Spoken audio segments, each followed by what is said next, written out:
Fate Likes to Play by Sierra Steinbecker. Chapter 36, Aftermath. The smoke from the explosion stung his eyes as he squinted through the gray. Coughs threatened to distract him, and he clutched at a gash in his side from the fall onto some of the broken branches from Thanatos' earlier rampage through the forest in an attempt to find Hiccup and Toothless. His voice sounded hoarse as he ground out, "Toothless, where are you?" A black shape emerged from the smoke ahead, and he practically fell towards it.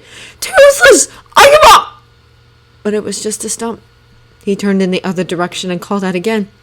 A soft moan answered him this time, and he stumbled to the right.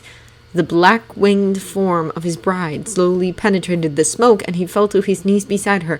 He ran a hand over one of her wings. "Toothless, are you all right?" She crooned softly and reached for him with a foreleg. He scooted closer and let her draw him to her chest, holding one of her paws as she nuzzled the top of his head. He smiled. "I missed you too." Then he remembered her wound. He pushed away Toothless's legs and crawled down her length until he sat in front of her torn tail fin. "Is this the only place you got hurt?" She warbled a yes. Hiccup released a breath he hadn't known he was holding and assessed the damage. Most of the bleeding had stopped, but it was still prone to infection, probably, and a smoky forest floor would make sure it got infected.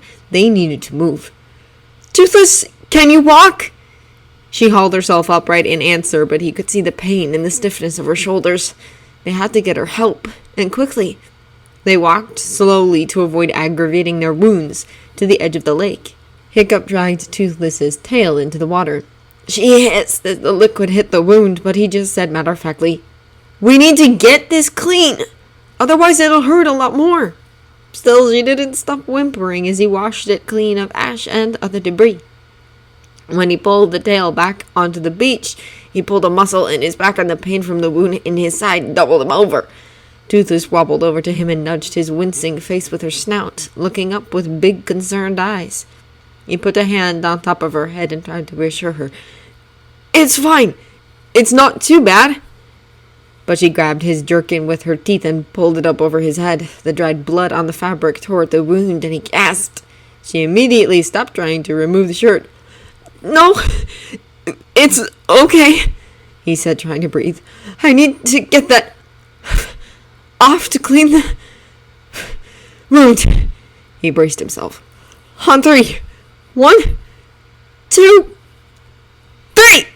She gripped the fabric upwards, and he let out a scream, clenching his hands over the weeping wound. He looked up at Toothless. "Can you find my pack? There's bandages in it. Just hold your tail up so it doesn't get dirty." She went as fast as she could back into the forest to find the pack, trying not to let the pain get to her. Hiccup turned part of the garment inside out, balled it up, and pressed it to the wound. He sat curled in on himself, hoping Toothless would come back soon. A few minutes later, she leapt out of the woods and crashed onto the beach. "Toothless!" he shouted and ran over to her. "You can't fly with a torn tail fin. Why did you try?" In answer, she extended her front paws and placed the pack at his feet, but he ignored it and grabbed her chin with one hand. "Don't do that! I'm not worth your life." "But you are," she thought as she pushed the pack towards him. "You are worth that and more."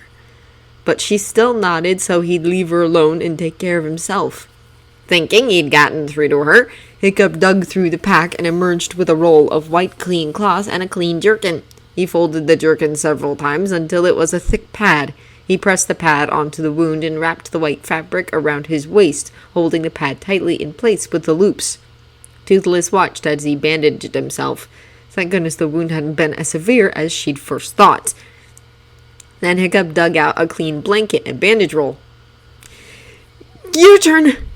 Toothless brought her tail around to where Hiccup sat so he didn't have to get up again. He looked up at her. "This is going to hurt." She braced herself and felt pain, though not as paralyzing as she'd expected, course through her. She looked at Hiccup and saw him holding the wadded-up blanket under her fin as he rearranged the torn flaps of skin into their original positions. Then he grabbed a hammer from the pack and used it as a splint to keep the tail fin open as he wrapped both the blanket and hammer into place with a bandage roll. He tucked in the end and smiled at her. If you can stay on the ground, this should be fine. Wait, can you change into a human? She shook her head. If she was going to fly again, that tailfin needed to heal, and it could only do that while she was a dragon. Hiccup's shoulders fell a bit. How was he going to get her to safety? Then something swooped through the air towards them and landed right behind him. Slowly, Hiccup turned around and saw a man with a high ponytail wrapped in a dragon skin. Toothless growled and tried to pull Hiccup away from the man, but he laughed. It's all right, Toothless. I'm just here to help. He held out his hand. I'm Cloudjumper, one of the skin changers the Red Death imprisoned. Thank you for freeing me. Hiccup took the hand and shook it. It's fine, but if you'll excuse me, I need to get Toothless somewhere safe. Why not let me help with that? Cloudjumper grinned. The Red Death's castle is very comfortable and not that far from here. I could fly the both of you there. Hiccup looked at Toothless. She'd probably spent the last few days with this man. Could they trust him? She nodded, and he turned back to the man. Well, then we'd better get going.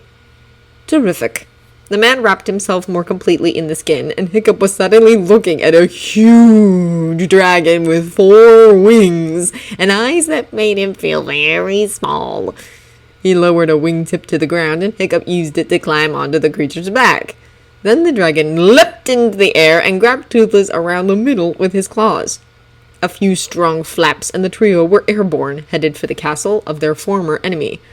Hopefully, it had what they needed to heal from the battle.